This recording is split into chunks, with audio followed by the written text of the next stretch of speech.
আমার নবী সেজদায় ছিল, নবীজি সেজদায় ছিল গো। আর হযরত বেলাল বলে ঘুম থেকে নামাজ বলো। আল্লাহর পয়গম্বর যখন কানে গিয়া খবর পৌঁছে গেছে, পয়গম্বর সেজদা থেকে মাথা মোবারক উঠাইয়া সালাম ফিরাইয়া হুজুরা শরীফের সামনে বেলালের সামনে এসে দাঁড়াইছে। বেলাল নবীর চেহারার দিকে তাকায়া দেখে নবীর চেহারাটার মধ্যে রক্তে যেন লাল হয়ে যায়, মানে রক্ত জমাট হয়ে গেছে, চেহারাটা লাল হয়ে গেছে। হযরত বেলাল বলে নবী গো, আমি বুঝতে পারি নাই, আমি বুঝতে পারি নাই, ভুল করে ফেলেছি গো নবী।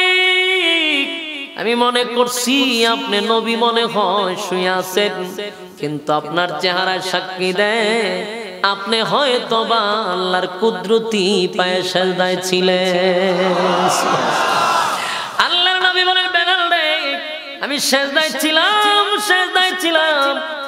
হযরত বেলাল বলে নবী গো, আপনার তো সামনেও গুনাহ নাই, পিছনেও গুনাহ নাই, আপনি নিষ্পাপ। তাহলে এত সময় আপনি সেজদায় কেন পড়ে থাকেন? আপনি কেন এত ইবাদত করেন? আমার মালিক তো সামনে পিছনে দুনো দিকের গুনাহ আপনার মাফ করে দিছে, আপনি তো নিষ্পাপ নবী, আপনার কোনো গুনাহ নাই। আল্লাহর নবী বলেন বেলাল রে, আমার মালিক যে আমার এত বড় নিয়ামত দিল, আমার জানলে এত মহব্বত করলো, আমি কি আমার মালিকের শুকরিয়া আদায় করব না? আমার যুবক ভাইরা, আমার হাবিবের গুনাহ নাই, নিষ্পাপ নবী হই নবীজি সেজদায় পড়ে থাকতেন। আম্মা জান আয়েশা কি বলতো জানেন? আম্মা জান আয়েশা বলতো, আমার নবী যখন সেজদায় যাইতো গো, আমি মাঝে মধ্যে ভয় পেয়ে যেতাম। এত লম্বা সেজদা নবী করত, এত লম্বা সেজদা নবী করত, মাঝে মধ্যে আম্মা জান আয়েশা বলেন আমি ভয় পাইতাম, মনে হয় নবী দুনিয়ার থেকে বিদায় হয়ে গেছে। এত লম্বা সেজদা দিত, লড়াচড়া থাকতো না পয়গম্বর, এত লম্বা সেজদা দিত।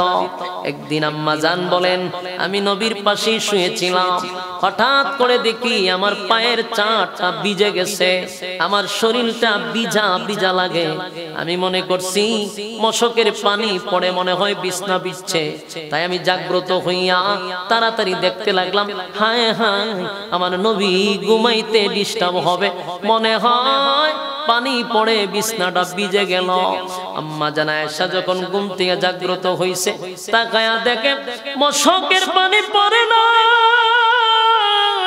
আল্লাহর হাবিব সেজদায় পড়িয়া নবীর চোখের পানি ঝরতে ঝরতে বিছনা ভিজে গেছে।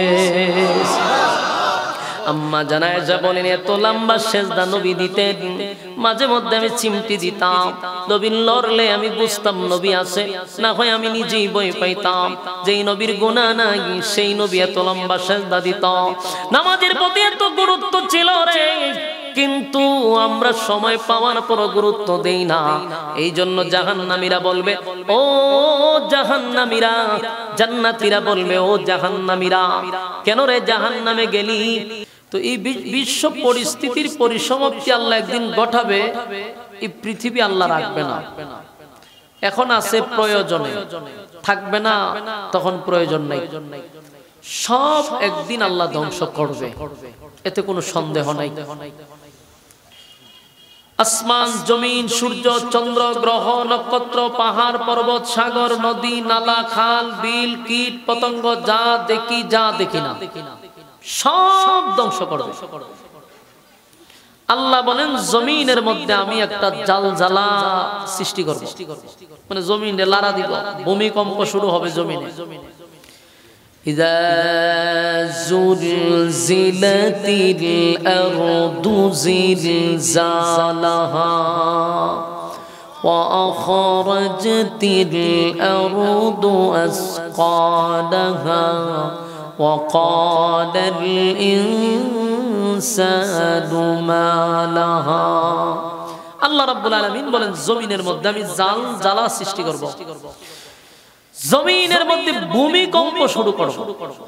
যেদিন জমিন থাকবে না, জমিনের মধ্যে ভূমিকম্প শুরু হবে। আর এটা একটা বাঁশির মাধ্যম, যেটাকে আমরা বলি কিয়ামত। কিয়ামত দুই প্রকার, একটা কিয়ামতে কুবরা, একটা কিয়ামতে সুগরা, একটা বড় একটা ছোট। ছোট যে কিয়ামতটা, এটাকে বলা হয় ব্যক্তিগত কিয়ামত। আরেকটা হলো সমষ্টিগত কিয়ামত। ব্যক্তিগত যে কিয়ামত, এটা যার যার কিয়ামত। মাতা ফাকাত কামাত কিয়ামত, যে যখন মারা যায় তার কিয়ামত তখন শুরু। তোমার কথা কি বুঝতেছেন? আপনি এখন মারা যান, এখান থেকে আপনার কিয়ামত শুরু। এটারে কয় ব্যক্তিগত কিয়ামত, যার যার কিয়ামত। আরেকটা হলো সমষ্টিগত কিয়ামত। সমষ্টিগত কিয়ামতটা এমনি হবে না, এটা বাঁশি বাজানোর মাধ্যমে। ইসরাফিল আলাইহিস সালাতু ওয়াস সালামের মাধ্যমে এই বাঁশিতে ফু দেওয়া হবে, যেটাকে আরবিতে বলা হয় সুর। অনফি খফিস সুর, এটাকে সুর বলা হয়। আবার আমরা এটাকে সিংগা বলি। সিংগায় ফুক দেওয়া হবে। কোন রাওয়ায়াতে 3 বার, কোন জায়গায় 2 বার সিংগায় ফুক দেওয়া হবে। প্রথম ফুকের মাধ্যমে যে আওয়াজটা চলতে থাকবে, এটা 1 দিন 2 দিন না, টানা 6 মাসের উপরে চলতে থাকবে। এটা যত সময় যাবে তত বিকট থেকে বিকট, বিকট থেকে বিকট হইতেই থাকবে। একটা পর্যায়ে এটার বিকটের কারণে সমস্ত প্রাণী জগৎ মারা যাবে। 6 মাস যদি একটা আওয়াজ চলতে থাকে, যত সময় যাবে খালি বাড়তেই থাকবে। আর আওয়াজ এত তীব্র হবে যে সমস্ত প্রাণীকুল মারা যাবে। এরপরে আরো তীব্র হবে, আরো হবে। একটা পর্যায়ে আওয়াজের কারণে সূর্য ফাটা শুরু করবে। সুবহানাল্লাহ। আপনার এলাকাতে আসেনি? থাকলে হইবে, তো নদী সদী বাইরে কেমনে থাকতো? জুড়ে হইতি বলুন, এটা কতটুক আওয়াজ দিলে সূর্য ফাটা যায়? সূর্য জানেননি কত বড়? এই পৃথিবীর থেকে 13 লক্ষ গুণ বড় হইল সূর্য। 13 লক্ষ গুণ পৃথিবীর থেকে। তো সূর্য যদি জমিনে পড়ে, জমিন তো গায়ে ভাবেন না আপনি? সূর্যই সব ঘুরে লাগবে, কারণ পৃথিবীর থেকে 13 লক্ষ গুণ বড়। সেই সূর্য আওয়াজের ছুটে ভেঙ্গে যাবে, টুকরা টুকরা হয়ে যাবে। চন্দ্র টুকরা টুকরা হবে, আসমান ভেঙ্গে পড়বে। চন্দ্রগুলি, তারকাগুলি, এক একটা তারকা সূর্যের থেকে আরো কোটি গুণ বড়, সেই তারকাগুলিও ছুটে যাবে। পাহাড়গুলির অস্তিত্ব থাকবে না, পাথরের পাহাড়গুলি ধুলা হয়ে যাবে নিমিষের ভিতরে আওয়াজের সুরে। সমস্ত সৃষ্টি জগৎ তছনছ করে দিবে আল্লাহ। একটা পর্যায়ে সমস্ত কুল যখন ধ্বংস, আল্লাহ তখন মালাকুল মউত আজরাইলকে বলবে সব শেষ। বলে আল্লাহ সব শেষ, বাকি আছে কে? বলে আল্লাহ ফেরেশতা কুল আছে, বাকি কুল শেষ। আল্লাহ বলেন 4 জন ফেরেশতা বাদে সমস্ত ফেরেশতা কুল ধ্বংস করে দাও। সমস্ত ফেরেশতা কুলকেও ধ্বংস করে দিবে।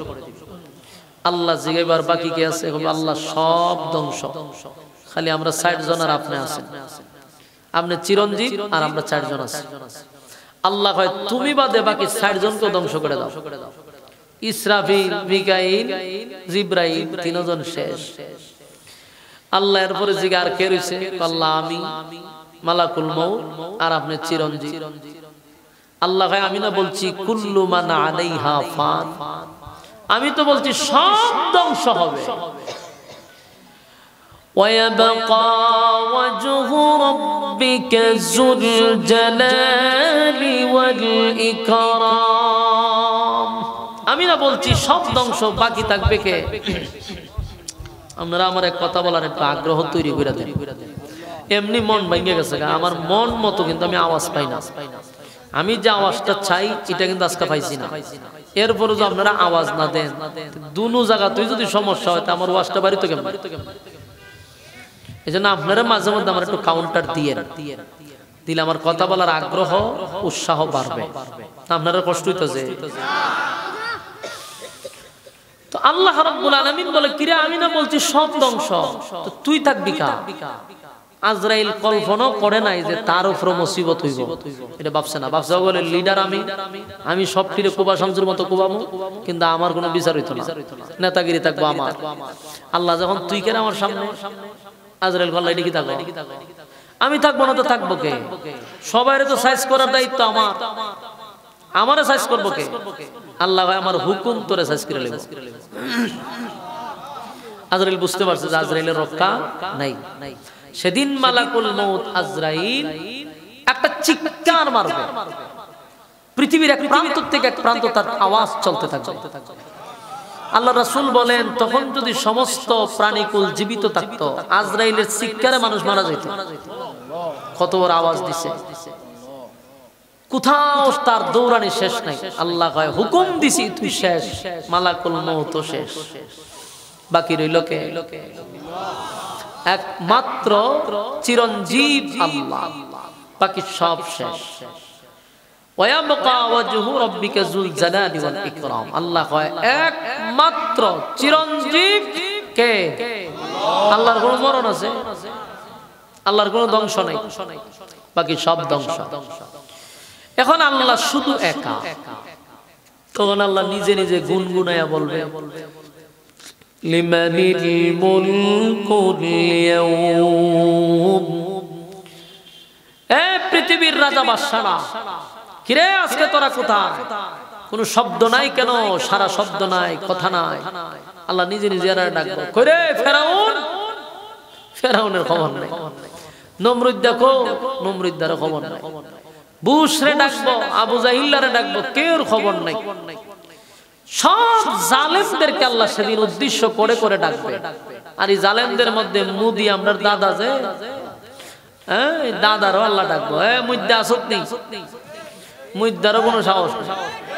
মুদ্দারে ডাকলে আমরা আম্মার কথা পাইব, আমরা আম্মাও এদের মধ্যে একজন, ফেরাউনের বংশধরের কাছাকাছি। আম্মারও ডাকবো, আম্মার আল্লাহ নাম ধরে ডাকবো, আমরা আম্মা ডাকি। তো আম্মা জান তো এদের মধ্যে একজন। ফেরাউন যেমন জালেম ছিল, নমরুদ জালেম ছিল, আবু জাহেল জালেম ছিল, সাজ্জাদ জালেম ছিল, সব জালেমের মধ্যে ছোট জালেমের খাতা রইল আম্মা জান। আল্লাহ ডাকবো, আমনে কই? এর কোনো সাউন্ড নাই। কই তোরা যে ক্ষমতা দিসলাম, ক্ষমতা পাইয়া তো কম করছত না, নেতাগিরি কম করছত না, বেড়াগিরি করছস, মানুষের উপরে জুলুম করছস, মানুষের হক নষ্ট করছস, মানুষের বাক স্বাধীনতা পর্যন্ত কেড়ে নিছস। আজকে তোরা কোথায়? তোরা রাজত্ব কই? কেউ যখন কোনো শব্দ দেয় না, এই মোবাইল টোবাইল সাইলেন্ট করেন, আল্লাহ তখন নিজেই কয় লিল্লাহিল ওয়াহিদিল কাহ্হার। আজকের একক রাজত্ব এবং মালিকানা আমি আল্লাহ। আজকে বেড়াগিরি কারো চলবে না, সবটির আল্লাহ ডাকবো, সাইজ করব। আল্লাহ বলেন একক রাজত্ব এবং মালিকানা আমি আল্লাহ। সম্মানিত সুধী, যখন মানুষ সব শেষ, পুনরায় আল্লাহ একা থাকবে দীর্ঘ সময়। পৃথিবীতে ধ্বংস, পৃথিবীর সমস্ত সাগর, উপসাগর, মহাসাগর, ভারত সাগর, আরব সাগর, প্রশান্ত সাগর, আটলান্টিক মহাসাগর, যত সাগর আছে সবগুলা পানির মধ্যে আগুন টাগুন দইরা লেভেল হয়ে গেছে। পৃথিবীর সর্বোচ্চ জায়গায় পানি পর্যন্ত পৌঁছে গেল, সব মিলে সমতল পরিবেশ হয়ে গেছে, যেটাকে বলা হইব হাসরের মাঠ। তো সর্বপ্রথম আল্লাহ আবার ইসরাফিলকে জিন্দা করবেন। সব তো শেষ, আবার পুনরায় ইসরাফিলকে ডাক দিবে, উঠ। ইসরাফিল উঠতে দাঁড়ায়, আল্লাহ হয় বাঁশি ফুদে, আবার দ্বিতীয়বার বাঁশি ফুক দিবে। দ্বিতীয়বার বাঁশি ফুক দেওয়ার পরে সমস্ত মানুষের ভিতরে রূহ আসবে, সবার ভিতরে রূহ আসবে। রূহ আসার পরে আল্লাহ তখন বলবে জিব্রাইলকে ডাক দে। জিব্রাইলকে আবার উঠানো হবে। জিব্রাইলের দায়িত্ব হইল যে হাসরের মাঠে সর্বপ্রথম দাঁড়াবে সমস্ত নবী কুলের সম্রাট নবী মুহাম্মদুর রাসূলুল্লাহ সাল্লাল্লাহু আলাইহি ওয়াসাল্লাম। হাসরের মাঠে সর্বপ্রথম আল্লাহ রাসূলকে দাঁড় করাবে, কিন্তু হাসরের মাঠে যারা দাঁড়াবে সবাই থাকবে উলঙ্গ। উলঙ্গ অবস্থায় আপনাকে দাঁড়াতে হবে। শুধুমাত্র আমাদের নবী বাদে আল্লাহর নবীকে জান্নাতের কাপড় পরিধান করাইয়া উঠাবে। রাসূল জান্নাতের ড্রেস পরবে। জিবরাইলের হইল দায়িত্ব রাসূলকে উঠানো, কিন্তু জিবরাইল আইয়া তো দেখে আগের দুনিয়ার, এখন দুনিয়া তো নাই। রাসূলের রোজা যেখানে যিনি সিস্টেম কি আসেনি, নাই, সব তো শেষ। জিবরাইলের রাসূলের সবার আগে উঠানোর দায়িত্ব, কিন্তু রাসূলের তো গায়েব হইব। চতুর্দিকে ঘুরতেছে, রাসূলের রওজা তালাশ করে পায় না। শেষে ইসরাফিলের কাছে গেছে, গিয়া কয় রাসূলের রওজা কোথায়? ইসরাফিলে হয় এই দায়িত্ব তো আমার না, আমি যে ফু দিছি এরপর আমিও শেষ, আমার আবার উঠাইছে। তুমি এক কাজ করো, সবাইরে না জিগাইয়া মাটি রে জিগাও, মাটি কই রাখছে। তো জিবরাইল মাটিরে তাপা দিয়া কয়, ক রাসূল রে কোথায় রাখছস? মাটি কয় আমি নিজেও জানি না, কারণ আমার উপরে যে তুফান গেছে, আমি যে কই আছে আমি নিজে জানি না। রাসূল কই আছে এটা কইতা। জিবরাইল বলছে মহা মুসিবত, দায়িত্ব হইল। শেষে চতুর্দিকে তালাশ করতেছে। হঠাৎ করে দেখে গোটা মাঠ ঘুরতি দিয়া দেখে একটা জায়গায় আলো জ্বলতেছে। ওই আলোর কাছে গিয়া রাসূলের রওজা শরীফ বাড়ি করছে। সেখান থেকে আল্লাহর রাসূলকে সর্বপ্রথম জান্নাতের কাপড় পরিধান করায় দাঁড় করা। সুবহানাল্লাহ। কিন্তু একটা কথা আপনাদের জানা দরকার, আমাদেরও শোনা দরকার। হাশরের মাঠে রাসূলকে উঠাবে, আর সমস্ত নবী রাসূলগণ নবীর পরে উঠবে। এরপর আমাদের নবীর উম্মতেরা দাঁড়াবে, অন্যান্য নবীর উম্মতেরা উঠবে, কিন্তু নবী রাসূল বাদে সব উলঙ্গ অবস্থায় দাঁড়াবে। কাপড় থাকবে, কাদা মাটির নিচ থেকে উলঙ্গ অবস্থায় মানুষ এটা দাঁড়াইবো যে। আল্লাহ রাসূলের বিবি জিজ্ঞাসা করছিল যে আমরা যে দাঁড়াবো, লজ্জা শরম করতো না? আল্লাহ রাসূল ভাই এখনকার দুনিয়া আর তখনকার দুনিয়া একরকম না। মানুষ আতঙ্কে থাকবে, 50,000 বছরের ভিতরে তার নিচে একবার তাকাইতই না। এটা আছে না না আছে কিন্তু খবরই থাকতো না। এমন ভয়াবহ পরিস্থিতি শুরু হবে, মানুষ মানুষের দিকে তাকাবে, সব উপরের দিকে ভয়ে আতঙ্কে থাকবে। রাসূল আরবি সাল্লাল্লাহু আলাইহি সাল্লাম বলেন, হাশরের মাঠে 3টা মুহূর্ত হইল সবচেয়ে বেশি ভয়ানক। কয়টা মুহূর্ত? এই 3টা মুহূর্ত সবচেয়ে বেশি ভয়ানক। মানুষের 3টা সময় যদি কেউ যুবক তাকে বৃদ্ধ হয়ে যাবে, এতটা ভয়ানক 3টা সময়। একটা হলো আমলনামা দেওয়ার সময়। মানুষ এতটা চিন্তিত হবে যে আমলনামা কি বাম হাতে পাবো না ডান হাতে পাবো, এই চিন্তায় মানুষ বৃদ্ধ হয়ে যাবে। এতটা কষ্ট, ভয়ানক পরিস্থিতি হবে। 2 নম্বর, মিজানের পাল্লায় যখন আমলনামা ওজন দেওয়া হবে, তখনও মানুষ আতঙ্কে থাকবে, ভয়ে থাকবে। 3 নম্বর হলো ফুলসিরাতের পুলের উপরে ব্রিজ ক্রস করার জন্য যে সময়টা দেওয়া হবে, এই মুহূর্তটা ভয়ানক। তাহলে সময় হলো কয়টা? 3টা মুহূর্ত সবচেয়ে বেশি ভয়ানক। একটা দল বাম হাতে, এটা হয় বামপন্থী, আরেকটা হলো ডানপন্থী, ডান হাতে। তো বাম হাতে যারা আমলনামা পাবে, এটি হলো সবচেয়ে ভয়ানক। এদের অস্তিত্ব থাকবে না। এই বাম হাতে যদি আমলনামা দেওয়া হয়, অস্তিত্ব থাকবে না। যখনই বাম হাতে আমলনামা দিবে, সেও বুঝতে পারবে যে আমার ঠিকানা হলো জাহান্নাম। কথা কি বুঝতেছেন? ঠিকানা জাহান্নাম। আল্লাহ ডানপন্থী বামপন্থী 2টা দল লাগে। তো যখন বাম হাতে আমলনামা দেওয়া হবে, এটা তো স্বাভাবিক দিত, ভালোই ছিল, যদি এইভাবে দিবে না। আল্লাহ ফেরেশতাদেরকে বলবে, এই নাফরমানের বাম হাতটারে কতক্ষণ মুসরাইটা দাঁড়ালো করবে, এরপর এটা এইভাবে নিবে, নিয়ে এখান থেকে চিত্র করে পিছন দিয়ে বাইর করে টেনে হেসরে হাত বাইর করে পিছন দিয়ে আপনাকে রেজাল্ট ধরায় দিবে। রেজাল্টটা কি? দুনিয়াতে যত কাম, কো কাম, দিনের কাম, রাতের কাম, যত কাম করছি সবগুলা লেখা, এইগুলো আপনার হাতে দেওয়া হবে। এই মুহূর্তটা কত ভয়ানক হবে। এরপরে আল্লাহ রাসূল বলেন, পিছনে কাগজ দেখবো কেমনে? ফেরেশতারা গাঁটটারে মস্কাইয়া ঘুরাইতে ঘুরাইতে ঘুরাইতে বার ব্যাখ্যা করে পিছনে নিবে। তাহলে মরতেন না, কিন্তু এমনি তো দিলে মরে যাবে কথা, মরম নাই। মরণ নামক বস্তুর আল্লাহ মেরে নেবে। তাই গার ভাঙ্গা কষ্ট ঠিকই পাবেন, মরবেন না, ভাঙ্গা পিছনে নিয়ে আল্লাহ কইব না ফরমান দেখ 60 বছর 70 বছর কি করছো। বান্দা তখন এত জ্ঞানী হবে, পড়বে আর কইবা আমার প্রতি কোনো বেইনসাফি হইছে না। সুবহানাল্লাহ, কথা কয় না। একটা দল হবে ডানপন্থী, আরেকটা হবে বামপন্থী, আরেকটা বিনা হিসাবে জান্নাতি। ইল্লা আসহাবাল ইয়ামিন, একটা ডানপন্থী একটা বামপন্থী, আরেকটা দল বিনা হিসাবে জান্নাতি। তো বামপন্থী যারা বাম হাতে আমলনামা পাবে, অস্তিত্ব থাকবে না। বাম হাতে আমলনামা পাওয়ার পরে এখানে শাস্তি শেষ না, যাইব কোথায়? মিজানের পাল্লায়। মিজানের পাল্লায় যাওয়ার পরে সেখানেও মাল আমলনামা ওঠানামা হবে। যদি হালকা হয়ে যায় এখানেও ধরা খাইল, এখান থেকে নেওয়া হবে ফুল সিরাতের ফুলের কাছে। ওখানের সিস্টেম হলো ভিন্ন। কেউ বিদ্যুৎ গতিতে পার হবে, কেউ প্রচন্ড গতিতে ঘোড়া যেইভাবে দৌড়ে সেইভাবে পার হবে। 30,000 বছরের রাস্তা, সুবহানাল্লাহ।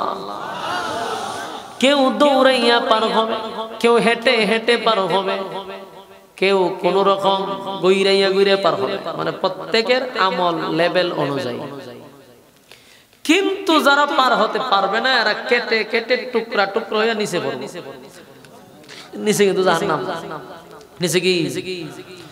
ইন্না জাহান্নামা কানাত মিরসাদা লিত্তাগিনা মাআবা লাবিসিনা ফিহা আহকাবা لا يذوقون فيها بردا ولا شرابا إلا حميما وغساقا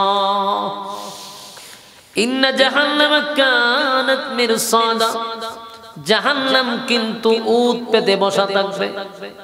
উট পেতে বসা জাহান্নামীকে ধরার জন্য। আমার যুবক ভাই, ওই ফুল সিরাতের ফুল যেটা মানুষ পার হবে, যদি পার হতে পারো তাহলে ওই বাজু হলো জান্নাত, আর নিচেই হলো জাহান্নাম। জাহান্নাম উট পেতে বসা জাহান্নামীদেরকে ধরার জন্য। অস্তিত্ব থাকবে না, ভয়াবহ এক পরিস্থিতি শুরু হবে। আল্লাহ বলেন লিত্তাগিনা মাআবা, সীমা লঙ্ঘনকারীদের জন্য আমি জাহান্নাম রাখছি। সীমা লঙ্ঘনকারী কারা? কথা কি বুঝতেছেন? সীমা লঙ্ঘনকারী কারা? তারাই তো সীমা লঙ্ঘন করছে, যারা দুনিয়ার জমিন আল্লাহর হুকুম রাসূলের তরিকায় জীবন যাপন করে নাই, মন গড়া জিন্দেগি চালাইছে, যেমনে মনে চায় এমনে জীবনটাকে পরিচালনা করছে, নফসের গোলামি করছে, শয়তানের গোলামি করছে। আরে যেমনে মনে চায় এমনি দুনিয়ার জমিনে জীবন কাটাইলি। আল্লাহ কয় তোরা সীমা লঙ্ঘন করছো, আমার জমিনে তাইকা আমার নাফরমানি করছো, আমার জমিনে তাইকা আমার নাফরমানি করলি, আমার খাইয়া আমার নাফরমানি করলি। আল্লাহ বলে বান্দারে, এই জমিনে আমার আইন চলার কথা, কিন্তু তোর মন গড়া আইন চালাইছ। আইন চলার কথা কার? কিন্তু আল্লাহর আইন জমিনে চলে না। মন গড়া জিন্দেগি চালাইলি। আমি না তোরে সময় দিয়া দুনিয়ার জমিনে পাঠাইলাম, একটা পুঁজি দিয়া পাঠাইলাম। পুঁজিটার নাম হলো হায়াত। হায়াত নামক পুঁজি দিয়া পাঠাইলাম। এই সময়টুকু বান্দা তুই শেষ করলি। যেই পুঁজি দিয়া পাঠাইছি, পুঁজি যদি একবার শেষ হয়, দ্বিতীয়বার আর পুঁজি দেওয়া হয় না। আমার কথা কি বুঝতেছে?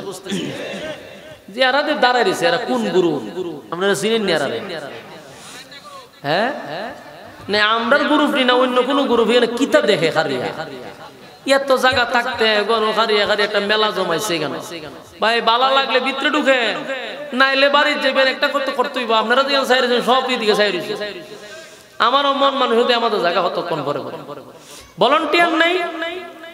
যারা ভলান্টিয়ার আছেন হয় বসায় দেন, আর নাইলে বলে ভাই সাহেব আপনি কোনটা করবেন আপনার ব্যাপার, পরিবেশ নষ্ট করি না। ওই দেখেন যাবেন না ফাটি তো বলছি সব যাইতে জায়গা তের বড় বালা এই সাইডটা খালি থাকুক, এর বড় সাইডটা খালি থাকুক।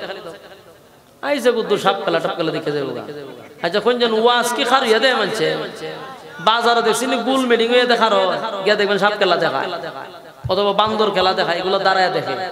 ওয়াজ নসিহত সুযোগ পাইলে বসে যাবে, বসার জায়গা যখন থাকবে না বাধ্য হইয়া দাঁড়ায় না। আগে তো জায়গা তো এখানে রয়েছেন কেটে পরিবেশ ধ্বংস।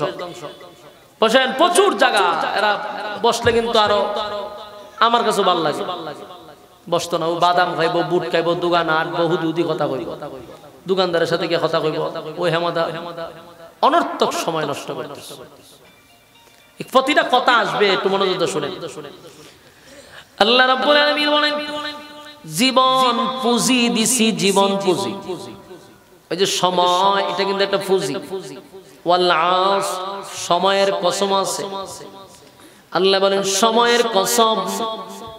তাফসীর কারকরা বলেন কোন সময়ের কসম করল?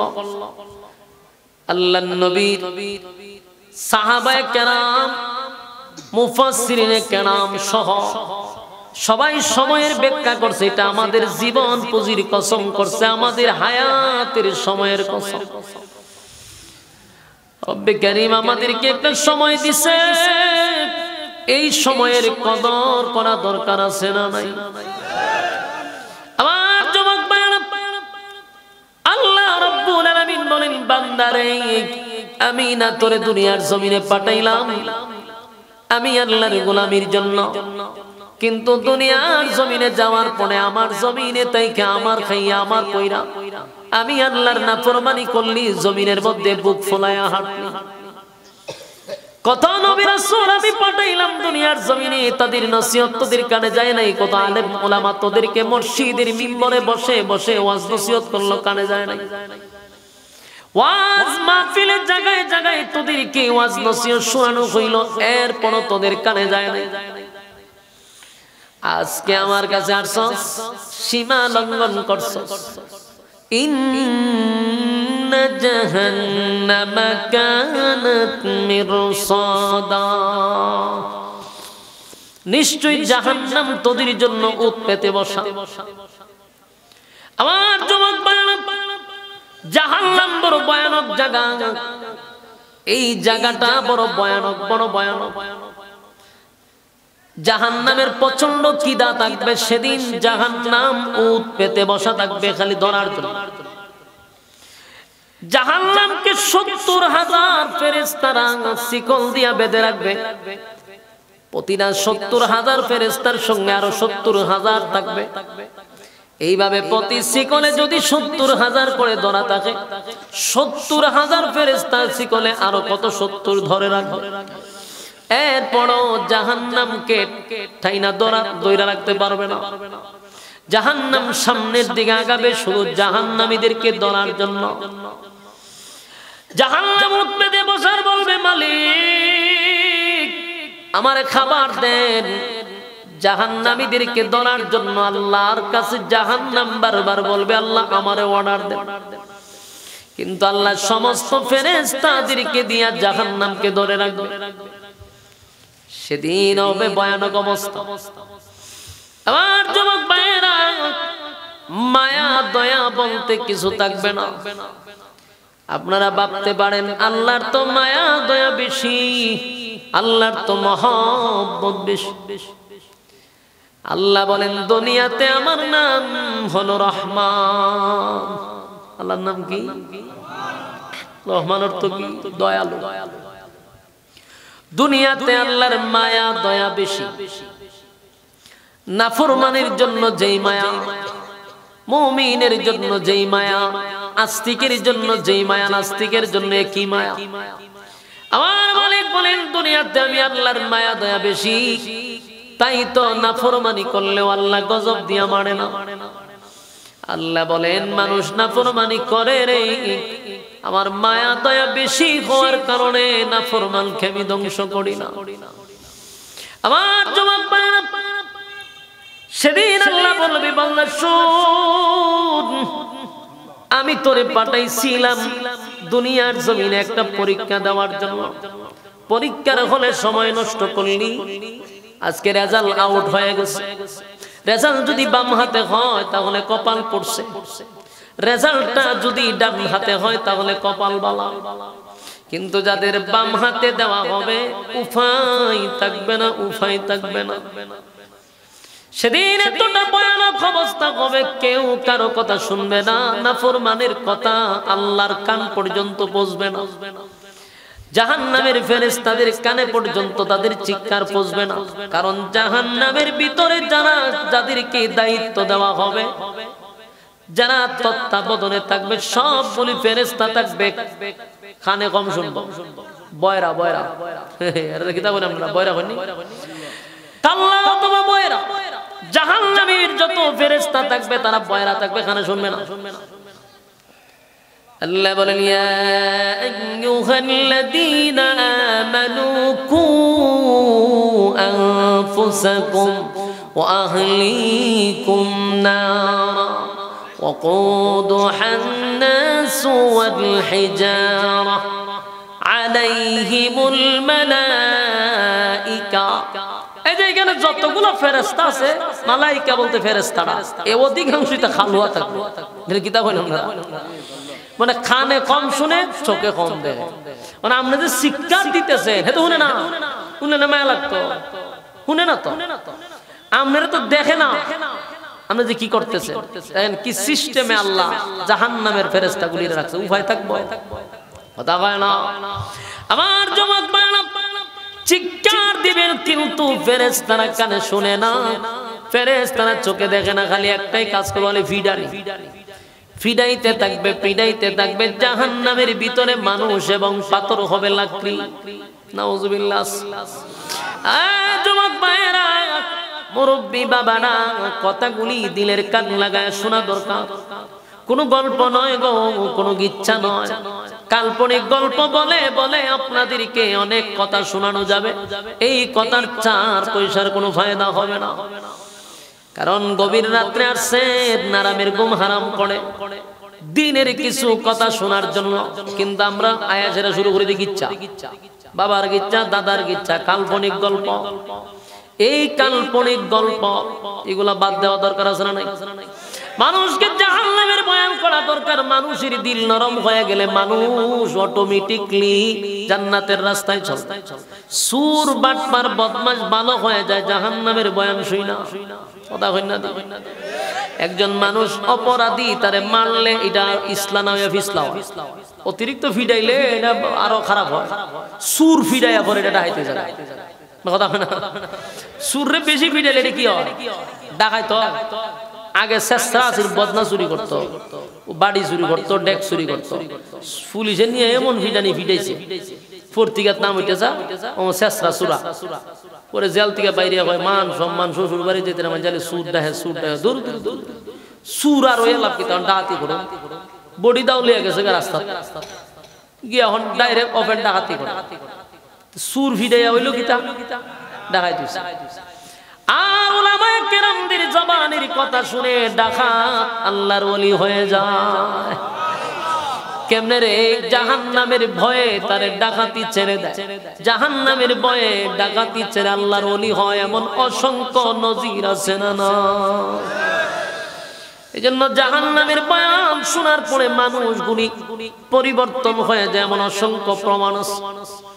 শোন, আল্লাহ বলেন বান্দারে, আমি আল্লাহ দুনিয়ার জমিনে পাঠাইছিলাম পরীক্ষা দেওয়ার জন্য। পরীক্ষায় যারা ফেল করবি উপায় থাকবে না, উপায় থাকবে না। এই যুবক ভাইয়েরা, এই পৃথিবী প্রথমেই বলছি আলোচনার শুরুতেই, পৃথিবী কিন্তু চিরস্থায়ী না, এটা ক্ষণস্থায়ী। কিছুদিনের জন্য আল্লাহ পৃথিবী সাজাইছে, এরপর আল্লাহ সিংহায় ফুঁক দিয়া পৃথিবী ধ্বংস করে দিবে। মানুষ তোমাকে আল্লাহর সামনে দাঁড়াইতে হবে। কুল্লু নাফসিন বিমা কাসাবাত রাহিনা, প্রত্যেকটা মানুষ তার কৃত কর্মের জন্য আল্লাহর সামনে দাঁড়াবে, হিসাব দিতে হবে রে। হিসাব না দিয়া সামনে আগানোর কোন সিস্টেম আছে? কথা কই না? আপনার কি মনে হয় হিসাব দেওয়া লাগতো না? হ্যাঁ, কাম কুকাম আমরা যা করতেছি মনে করেন বিনা হিসাবে ছেড়ে দিব। আমি আপনার একটা এক্সাম্পল দিই, আওয়াজ দিতে পারবেন নি? তাহলে আপনারা বুঝতে সুবিধা হবে। আপনারা আশেপাশে হোটেল আছে নি, খাইবার হোটেল? আচ্ছা, হোটেল যে খাবার টাইম না দেয় তারে কি করে? মেসিয়ার সামনে মনে করেন তার দায়িত্ব হলো খাবার দেওয়া। একজন কাস্টমার গিয়ে বসে, তার ড্রেস বেশ বেশি একটা ভালো না, তো অর্ডার দিছে ভাই আমার জন্য গুরু নিয়ে আয়। তো গুরু আইনা দিছে, খাইছে। খাসি আছে নি? খাসি। খাসি এনে দিছে। মুরগি আছে নি? মুরগি আছে। খালি অর্ডার দেয় আর খায়। দিতে দিতে দিতে মেসিয়ার হয়েছে ক্লান্ত। লাস্টে তো মেসিয়ার চিন্তা তুলে আছে ঘটনা কি? এর লেবাসের শুরুতে তো মনে হয় না যে যেই পরিমাণ খাইছে এই পরিমাণ হিসাব দিতে পারবে। হিসাব তো দিত তো। মেসিয়ারে কিতা করছে, এর খাওয়ান বাকিটা যখন অর্ডার দিতে আছে, এক পর্যায়ে তার অর্ডার না শুনিয়া মুগুর লইছে। মুগুর লইছে, এই কাস্টমাররে মারতো। কয়রা মারলাম বাইরিয়া। তো ম্যানেজারে জিগায়, রে তুই লাড়ি লইছত করে? ও স্যার আপনি কোনো কিছু মারতেন না, বাধা টাদা দিয়েন না, হুই যে কোনাত বইয়া খাইতেছে দেখছেন নি? কয়রা বাইরে মারলাম। ম্যানেজারে কয়, বেটা আমার কাস্টমার এসে দোকানে খাইতো, তুই মারতে কা? কয় স্যার কইেন না, হে অর্ডার দে আর খায়, অর্ডার দে আর খায়, খাইতে খাইতে খাইতে সব শেষ, কিন্তু আমার মনে হয় না যে হিসাব দিতে পারবো। এলের বাইরে মারলাম। ওর ম্যানেজারে কইল, তোর কাজ কিটা? ও স্যার আমার কাজ হলো খাওয়ান দেওয়া। কোথায় তুই খাওয়ান দিবেন না? ও দিছি। কইটা তোর কাজ, তুই দিতে থাক। হের কাজ কি? খাওয়ান। এ খাইতেছে। আমার কাজ কিটা? হিসাব। তুই হিসাব তুলবো আমি, তুই খাওয়াইতে থাক, এ খাইতে থাক। এই যে সময় ঘর থেকে বাইরিব, হিসাব না দিয়া এক কদম সামনে যাইতে না। হিসাব তো দিবে আমার কাছে, তুই খাওয়াইতে থাক, এ খাইতে থাক। কথা কোন ঠিক? আল্লাহ বলেন দুনিয়াতে আমরা যে আকাম কুকাম দিনের খাম রাত্রের খাম করি, আমরা যে নাফরমানিটা করি, আমরার কাছেও কিন্তু এরকম দারওয়ান আছে, দুই খাদো দুইজন আছে, সিসি ক্যামেরা লাগাইলেছে। তা আমরা যে আকামটি করি তখন ফেরেশতারাও কয় আল্লাহ এর মাইরা লাই আসা মাইরা। আল্লাহ জিগা কেড়ে মারতে, আল্লাহ যেই পরিমাণ আকাম কুকাম করতেছে হিসাব দিতে না। হ্যাঁ, নাটক একজন বলেছেন আমার সামনে, এতে ভালো মন্দ তো আসে।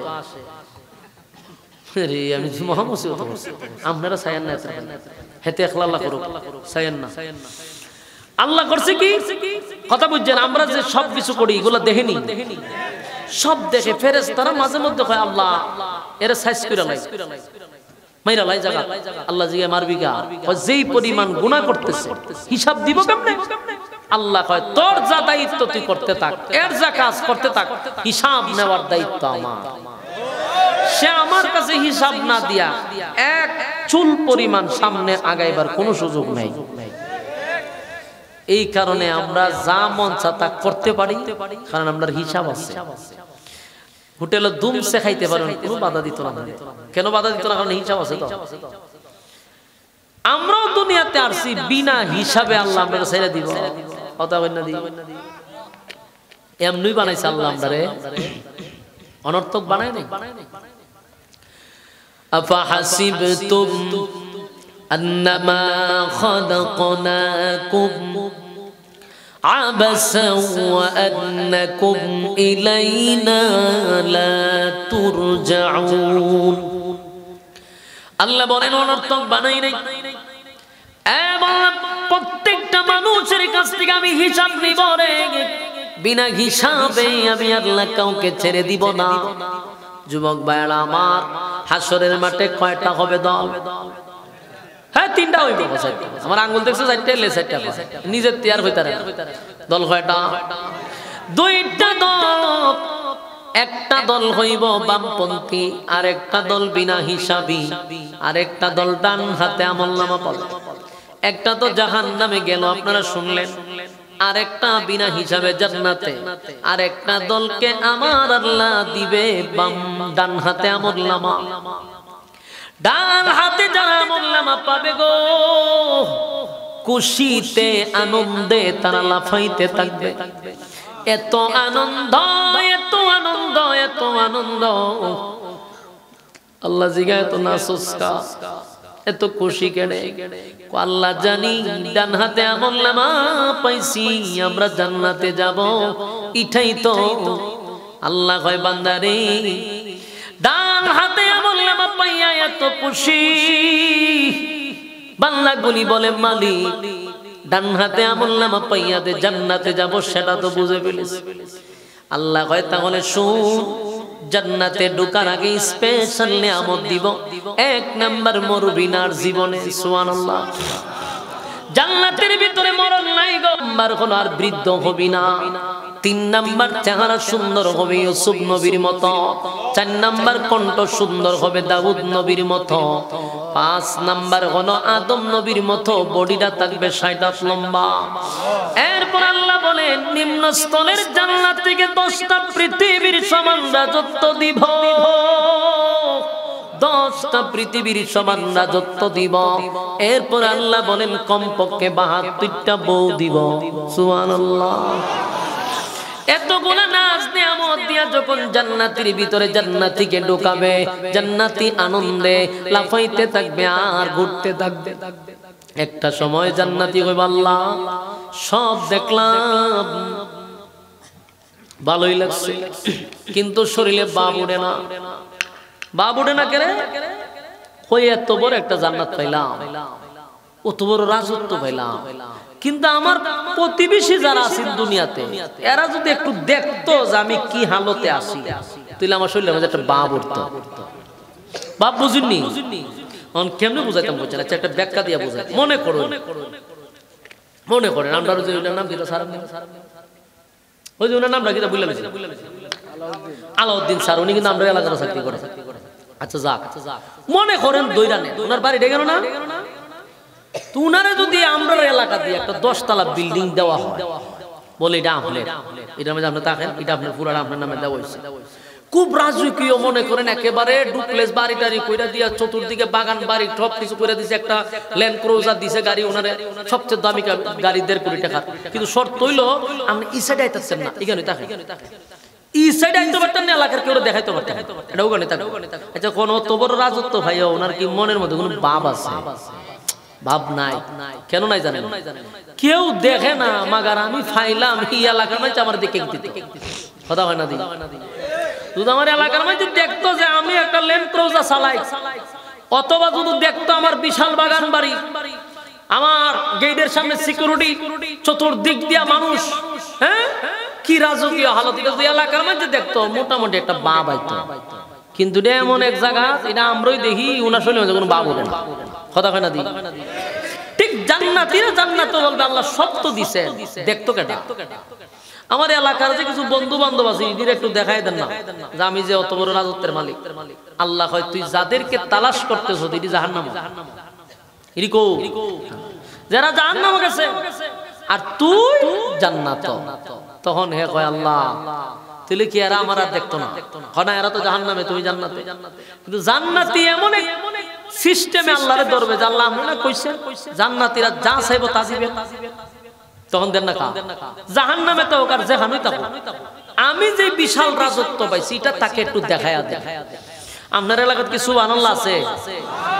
কোন সময় কোন ঠাডা হলে আমি তো জানি না, কিন্তু ওই তো পারে মরলে কেউ সুবহানাল্লাহ কোন, ওই মেয়ে সূর্য কথা শুনলে সুবহানাল্লাহ কোন, এটা কি সুবহানাল্লাহ কোন জায়গা না? কথা কয় না। ও এটা তো ময়মনসিংহ, আমার তো এটা বুঝতেই, ময়মনসিংহ এসে আমি ওয়াজ করতাম, যদিও সুনামগঞ্জ কিন্তু ময়মনসিংহের পাশে। এর আর বাতাস আপনারা পাইছেন, মনোযোগ দিয়া শুনেন এবং একটু হা না কইেন, তাহলে কথা যে বুঝেন আমি বুঝতে পারবো। বলুন, যে কথা বলতেছিলাম, জান্নাতীরা বলে আল্লাহ আপনি তো বলছেন যা চাইবো তা দিবেন, তো জাহান্নামে থাকলে কি হইছে? আপনি দেখার ব্যবস্থা করে দেন। আল্লাহ যেহেতু বলছে সব চাওয়া মাত্রই পাওয়া যাবে, তখন তো দিতে বাধ্য। আল্লাহ কয় অসুবিধা নাই, তোদের দরখাস্ত মঞ্জুর হইছে। আপনারা কি মনে হয় কথাগুলি আমি গল্প করতেছি?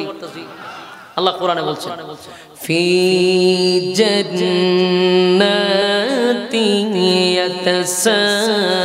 ইয়াতাসাআলুন। জান্নাতি আর জাহান্নামীদের মধ্যে একটা কথা হবে, কথোপকথন হবে, দেখা সাক্ষাৎ আল্লাহ করায় দিব। আল্লাহ মঞ্জুর হয়েছে দরখাস্ত। তো জাহান্নামীরা থাকবে জাহান্নামে, জান্নাতীরা থাকবে জান্নাতে। জান্নাত তো উপরে, জাহান্নাম তো নিচে। তো দেখা সাক্ষাৎ কেমনে হইব? আমি একটা এক্সাম্পল দিই কেমনে হইব। যেমন আপনার এই এলাকাতে আমেরিকা, লন্ডনে প্রবাসী আসেনি? আছে। এখন আপনি যদি আমেরিকা ফোন দেন, এইদিকে দেখবেন দিন, আর এখন হইলো রাত। আপনি ফোন দিয়ে দেখেন ওইদিকে কিন্তু এখন দিনের বেলা। তো আমরা এখানে রাত। তো রাত্রের বেলা যে প্রচন্ড রুদ্রের মধ্যে যদি দাঁড়ায় থাকে, আর আমি এখান থেকে যদি তারে ফোন দেই, ভিডিও কল দেই, আমার শরীরে কি তার শরীরে রুদ্র লাগবো? কথা হয় না, রুদ্র লাগবো। কিন্তু আমি দেখবো নি, দেখবো, কথাও বলবো, কিন্তু শরীরে কোনো রুদ্র আমার লাগবে না। ঠিক তেমনি ভাবে জাহান্নামীরা জাহান্নামে থাকবে, ঠিক কথা বলবে, দেখা হবে, কিন্তু জাহান্নামীদের আগুনের তাপ জান্নাতীদের শরীরে লাগবে না। এটা আল্লাহ ওইভাবে ব্যবস্থা করে। তো জান্নাতি আর জাহান্নামীদের মধ্যে দেখা হবে। ফি জান্নাতিন ইয়াতাসাআলুন আনিল মুজরিমিনা মা সালাকাকুম ফি সাকার। আল্লাহ রাব্বুল আলামিন বলেন, জান্নাতি আর জাহান্নামীদের মধ্যে কথা হয়ে যাবে, দেখাও হবে, কথাও হবে। দেখা হবে, কথা হবে। জান্নাতীরা দেখবে তাদের দুনিয়ার জমিনে যেই সমস্ত বন্ধু ছিল রে, একই সাথে ব্যবসা বাণিজ্য করত, ধর্ম ভাষা বাজারে একই সাথে ব্যবসা করছে, একই সাথে চাকরি করছে, খেলাধুলা করছে, মাঠে একই সাথে আড্ডা মারছে, বন্ধুর সাথে বন্ধুর যেই সম্পর্ক এমনটাই ছিল।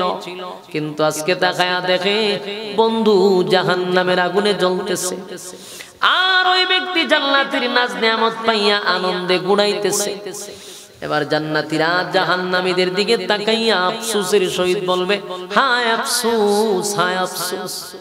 বললো একই সাথেই তো চলাফেরা করতাম, একই সাথেই তো চাকরি করতাম, একই সাথেই তো আমরা আড্ডা মারতাম, কিন্তু আমি আল্লাহর নাজ নিয়ামত পাইয়া কত না আনন্দে আছি, কত সুখে আছি। এবং কিসে তোরে জাহান্নামে নিল? কেমনে তুই জাহান্নামে গেলি? কি কারণে তুই জাহান্নামের ভিতরে ঢুকলি? জাহান্নামীরা আফসোসের সাথে বলবে, হায় আফসোস, জাহান্নামে আসার মূল কারণ ছিল চারটা। আরো জোরে। আমার আলোচনার শুরুতে আমি কি বলছিলাম? কর্মসূচি। আরো জোরে। কথা কি শুনতেছেন? আলোচনার মূল জায়গায় আমি চলে আসছি। ভূমিকা আমি সর্বপ্রথম বলছিলাম আমাদের কর্মসূচি কয়টা? যেই কর্মসূচি নিয়ে আলোচনা শুরু করছি, সেই কর্মসূচি দিয়ে আলোচনা শেষ করব। তাই এখন প্রতিটা কথা হবে মূল্যবান, এবং প্রতিটা কথা আপনার মাথায় ঢুকাইতে হবে। মনোযোগ দিয়া শুনে লড়াচড়া কইরেন না। কর্মসূচি কয়টা? জাহান্নামের কর্মসূচিও জান্নাতীরা বলবে, এ জাহান্নামীরা শুন, দুনিয়ার জমিনে একই সাথে ব্যবসা বাণিজ্য করলাম রে বন্ধু, তোর সাথে আমার ভালো সম্পর্ক ছিল, কেন রে জাহান্নামের আগুনের ভিতরে তোরে ঢোকানো হলো? কেন তুই জাহান্নামের আগুনে জ্বলতেছস? জাহান্নামীরা বলবে, বন্ধু রে একই সাথে চাকরি করতাম, খেলাধুলা করতাম, আড্ডা মারতাম। দুঃখের বিষয় হলো বন্ধু, দুনিয়ার জমিনে যখন তুই আমি একসাথে চাকরি করতাম, আমি তাকায়া দেখতাম মসজিদের আজানটা যখন হয়ে যেত, বন্ধু তুই আজান দিলে পরে দোকানটা বন্ধ করে দৌড়াইয়া মসজিদে চলে যাইতি। একই সাথে খেলাধুলা করতাম, কিন্তু আজানটা পড়লে তুই দৌড়াইয়া মসজিদে চলে যাইতি। একই সাথে চাকরি করতাম, আজানটা পড়লে তুই দৌড়াইয়া মসজিদে যাইতি। ক্বালু লাম নাকু মিনাল মুসাল্লিন, আল্লাহ রাব্বুল আলামিন বলেন জাহান্নামীরা বলবে ক্বালু লাম নাকু মিনাল মুসাল্লিন। বন্ধু তুই দুনিয়ার জমিনে মুসল্লি ছিলি, বন্ধু তুই দুনিয়ার জমিনে মুসল্লি ছিলি, তাই তুই জান্নাতি। আমি দুনিয়ার জমিনে মুসল্লি ছিলাম না, তাই জাহান্নামে যাওয়ার এক নাম্বার কারণ কিনা পড়া। আরো জোরে সবাই মিলে এই যুবক ভাইরা, এই ধর্মপ্রচার ভাইয়েরা, আপনাদের হাতে পায়ে ধরে বলি কিছু সময় একেবারে মনোযোগ দিয়া শুনেন। একটু মিলান কার মধ্যে কোন অপরাধ আছে। যে অপরাধ আপনার মধ্যে আছে বুঝবেন এই অপরাধটা থাকলেই জাহান্নামী, এর মধ্যে কোনো সন্দেহ নেই। এক নাম্বার অপরাধ হলো ক্বালু লাম নাকু মিনাল মুসাল্লিন। যারা দুনিয়ার জমিনে নামাজে ছিল না, জাহান্নামীরা বলবে ও জান্নাতীর রাসূল কেন জাহান্নামে আসছি গো? দুনিয়ার জমিনে হাসি তামসা কইরা সময় নষ্ট করতাম, আড্ডা মাইরা সময় নষ্ট করতাম, বন্ধু বান্ধবরে লইয়া ফুর্তি কইরা সময় নষ্ট করতাম। আজান দিলে মসজিদে যাই নাই, তুই বন্ধু দৌড়াইয়া মসজিদে যাইতি। আজকে জাহান্নামে আসার এটাই তো আমার কারণ, এই কারণে জাহান্নামে আসছি। এই যুবক ভাইরা, নামাজ হলো সবচেয়ে বড় ইবাদত।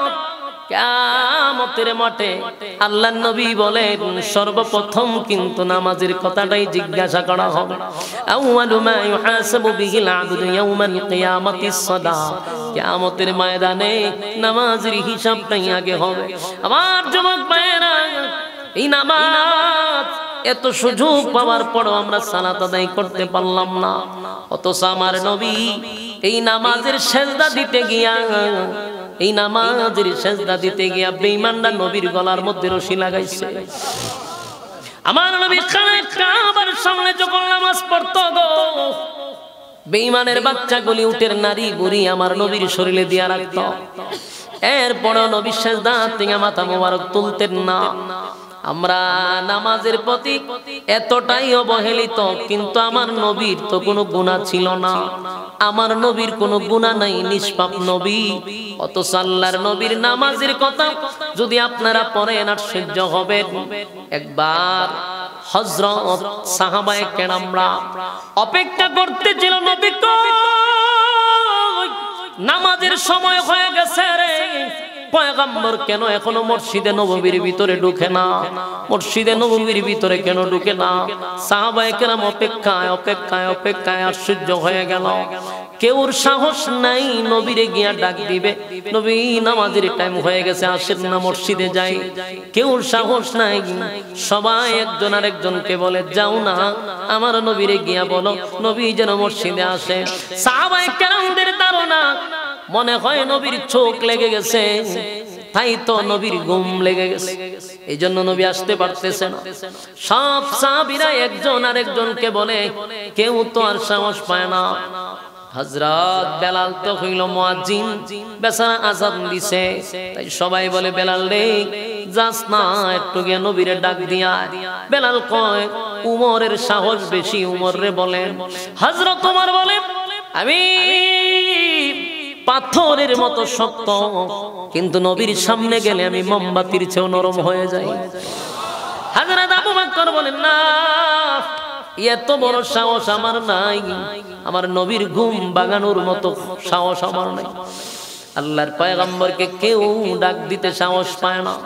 সবাই যখন একের পর এক বেলালকে বলতেছিল, বেলাল রে তুই না আজান দিলি, তাহলে তুই গিয়া নবীরে ডাক দিয়া নবীরে জাগ্রত কর। সবার ধারণা নবীজি শুয়ে আছে। বেলাল বাধ্য হইয়া হুজুরা শরীফের সামনে দাঁড়ায় আছে। দাঁড়াইয়া এখন নবীরে কেমনে ডাক দিবে বলে, নবী আপনি ঘুম থেকে জাগ্রত হন, ফজরের নামাজের সময় হয়ে গেছে। কিন্তু বেলাল সাহস পায় না গো, বেলাল সাহস পায় না রে। কেমনে আমার নবীরে আমি গিয়া ডাক দেই, নবী যাও ঘুম থেকে জাগ্রত হন। সাহস পায় না, বারবার হুজুরা শরীফের সামনে গুড়ায়। অস্থির হয়ে গেছে হযরত বেলাল, পাগলের মতো হয়ে গেছে হযরত বেলাল, বারবার ঘড়ির দিকে তাকায়। তখনকার তো আমাদের মতো স্পেশাল ঘড়ি ছিল না, সময়ের একটা টাইম ছিল, নামাজের টাইম চলে যায়। হযরত বেলাল পাগল পাগল হইয়া দৌড়ায়। সমস্ত সাহাবীরা বেলালের উপরে দায়িত্ব দিল নবীরে জাগ্রত করাইয়া মসজিদে নববীর মধ্যে নিয়ে আসার জন্য। কিন্তু বেলাল তো গেল ঠিক হুজুরা শরীফের সামনে, নবীরে কিভাবে ডাক দিবে না জানে, বেয়াদবি হয়ে যায়। কেমনে ডাক দিলে আদব হবে সেই চিন্তায় হযরত বেলাল যখন পাগল, আল্লাহ তখন বেলালের জেহানের ভিতরে একটা কথা স্মরণ করে দিল। বেলাল মসজিদে নববীর থেকে বাহির হইয়া হুজুরা শরীফের সামনে হাঁটে আর বলে, আসসালাতু খায়রুম মিনান নাওম। আসসালাতু খায়রুম মিনান নাওম, এই শব্দটা এর আগে আজানে ছিল না, এর আগে আজানে ছিল না। হযরত বেলালের মুখে কথাটা আল্লাহ স্মরণ করায়া দিল, মুখ দিয়া বাহির করে দিল। হযরত বেলাল নবীর হুজুরা শরীফের সামনে গিয়ে বলে, আসসালাতু খায়রুম মিনান নাওম, ঘুম থেকে নামাজ ভালো, ঘুম থেকে নামাজ ভালো, ঘুম থেকে নামাজ ভালো। বলুন আমার নবী কি ঘুমে? আপনারা ধারণা কি? আল্লাহর হাবিবের কান মুবারকে গিয়া পৌঁছে গেছে। নবীজি তখন সেজদারত অবস্থায় ছিল। জাহান্নামীরা বলবে, এক নাম্বার ক্বালু লাম নাকু মিনাল মুসাল্লিন, দুনিয়াতে আমরা নামাজি ছিলাম না, এই কারণে আমরা জাহান্নামী। কয় নাম্বার? আর জোরে কান। চার কর্মসূচির মধ্যে এক নাম্বার হলো যারা নামাজ পড়ে না। এই প্যান্ডেলের ভিতরে রোগে আক্রান্ত আছে না নাই? এই রোগে আক্রান্ত যারা আমরা আছি, আমরা যদি আজকের কর্মসূচি পালন করি তাহলে অন্তত পক্ষে এই কারণে আর জাহান্নামে যাব না। কথা কয় না? আজকের থেকে যদি নামাজ পড়ি, আজকের থেকে যদি নামাজ চালু করে দেই তাহলে এক কারণে জাহান্নামে যাব না। কথা হয় না? এক কারণে জাহান্নামের ভিতরে যাব না, এটা কোনো একটা নাম্বার কারণ, প্রথম কর্মসূচি। দুই নাম্বার কর্মসূচি হলো, দুই নাম্বার কর্মসূচি হলো ওয়ালাম নাকুনু তুইমুল মিসকিন।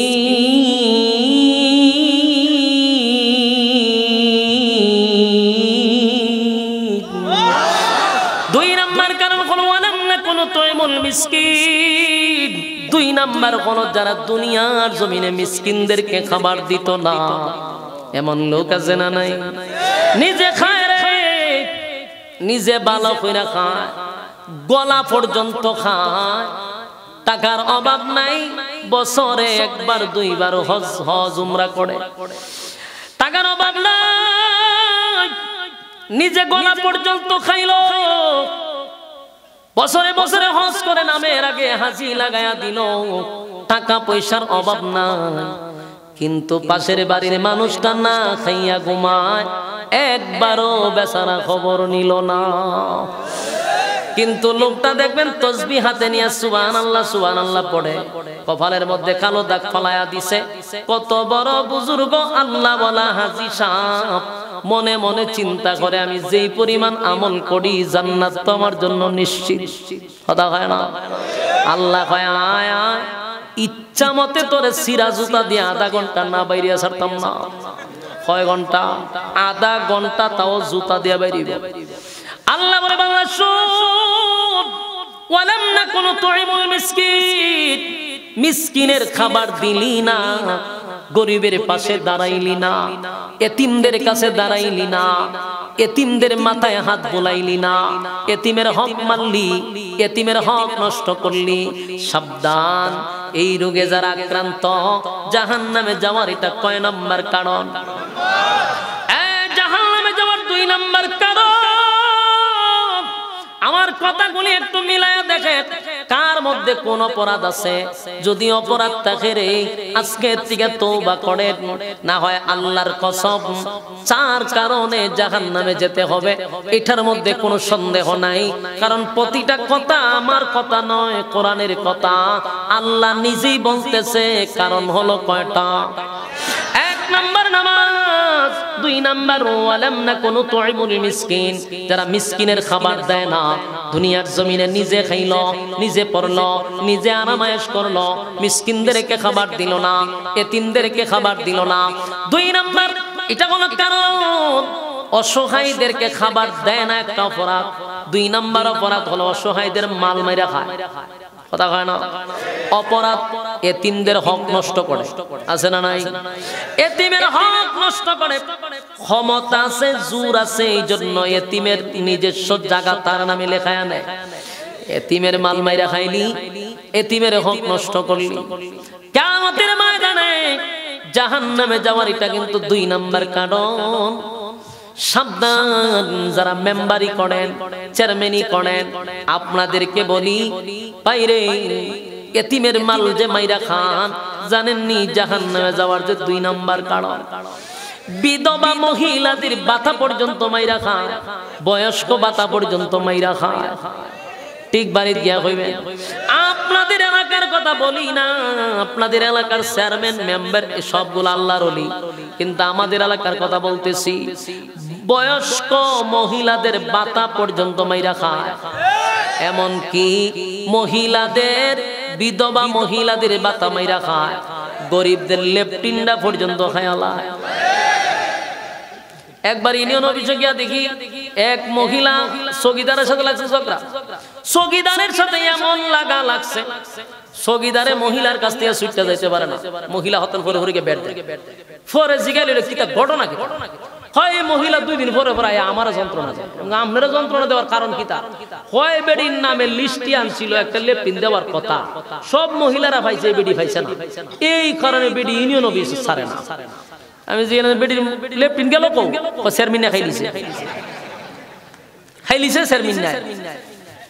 এমন খাওয়াইন না আছে না নাই? এমন খাওয়াইন না যদি তাকে বলুন জাহান্নামে যাওয়ার এটা কয় নাম্বার কারণ? সাবধান রে মেম্বুইরা, সাবধান রে চেয়ারম্যানরা, খাইতে খাইতে খাইছ রাস্তাঘাটের ইট, খাইছ সিমেন্ট, খাইছ বালু, খাইছ রডের বদলা বাঁশ দিছ, কিন্তু দিতে দিতে লেপটিনটা পর্যন্ত খাইলি, ছাড়লি না। আমার যুবক ভাইরা, জাহান্নামে যাওয়ার 2 নাম্বার কারণ পরের হক নষ্ট করা, মানুষের মাল মাইরা খাওয়া, এগুলা কিন্তু জাহান্নামে আপনার জন্য কাল হইয়া দাঁড়াবে। ভাবছেন 5 ওয়াক্ত নামাজ পড়ি, এখন আমি কিন্তু দাড়িও রাখছি, টুপিও রাখছি, হাজি সাহেব হইছি, টাকা পয়সার মালিক হইছি, আমার সম্মানের অভাব নাই, এখন আমি আল্লাহ বিল্লাহ করি, আমি সব ঠিকঠাক আছি। বাবা যতই করেন, কিয়ামতের মাঠে এই অপকর্মের জন্য আপনার কাল হইয়া দাঁড়াবে। 4 পয়সার কোনো কাজে আসবে না আপনার নামাজ, আপনার রোজা, আপনার হজ, আপনার যাকাত, কোনো কাজে আসবে না। কারণ আপনি আরেকজনের হক যদি নষ্ট করে থাকেন, খুদার কসম, মক্কা মদিনা যদি বাড়িতে লই আইন, কোনো হাম হইতো না। আরেকজনের হক নষ্ট করছে, এই লোকে যদি আপনারে মাফ না করে, আল্লাহ জিন্দেগিতেও মাফ করবে না। নবী পর্যন্ত বলছে যে আমি যদি দোয়া করে কাম হইতো না, আমি সুপারিশ করলে কাম হইতো না, কারণ আরেকজন হক মেরে দিচ্ছে, হ্যাঁ মাফ না করলে আমি দোয়া করলে কাম হইব? এটা কি ইনসাফের বিচার হয়? আল্লাহ বলেন সাবধান, পরের হক নষ্ট করা যাবে না, সাবধান, হক নষ্ট করা যাবে না। ইয়াদ থাকবো নি আপনারা, না ভুলে নেবেন? 3 নাম্বার হলো ওয়াকুন্না নাখুদু মা'আল খাইদিন। 3 নাম্বার হলো ওয়াকুন্না নাখুদু মা'আল খাইদিন। এই 3 নাম্বার যে কথাটা এখন বলবো, এই অপরাধী কিন্তু ফ্যান্ডেলের ভিতরে আছে, এই অপরাধী কিন্তু মহিলাদের মধ্যে আছে, আর বেশিরভাগ পুরুষদের মধ্যে, একটু মুরব্বীদের মধ্যে অপরাধটা বেশি। অপ্রয়োজনীয় যারা কথা বলে, কথা বলে। 3 নম্বর কারণ কি? 3 নম্বর কারণ হলো অপ্রয়োজনীয় কথা, বেহুদা কথা, অনর্থক কথা যারা কয়, এরা জাহান্নামে যাওয়ার 3 নম্বর কারণ। ঠিক দেখেছেন, বুঝা কইছেন? হ্যাঁ, 3 নম্বর কারণটা কি? বেহুদা। ওয়াকুন্না নাখুদু মা'আল খাইদিন, যারা বেহুদা কথা বলে, অপ্রয়োজনীয় কথা বলে, প্রয়োজন নাই এরপরও বলে। এই খাচ্ছ মুরব্বীদের আছে, মহিলাদের আছে। মহিলা যদি 8-10 জন এক জায়গায় বসতে পারে, এদিন আর ফর্তিকা পড়ার দরকার নাই। সব গ্রামের খবর এর কাছে পাওয়া যাব। কোন বেড়াই কিতা করলো, খার জামাই কিতা করছে, কোন তরকারি আনছে, সব এই মহিলার কাছে পাইবে। যদি 8 জন মহিলা এক জায়গায় বসাইতে পারেন, সারা বাংলাদেশের খবর না করলো আপনার চলবো। বাস্তব না বাস্তব? আপনারা এলাকার কথা কই না, আবার মহিলারা শিখতে যাবো। আমি আমার এলাকার কথা কইতেছি, আপনারা সব আল্লাহর ওলি। এখন আর চলিটা হলে মহিলাদের মধ্যে আছে।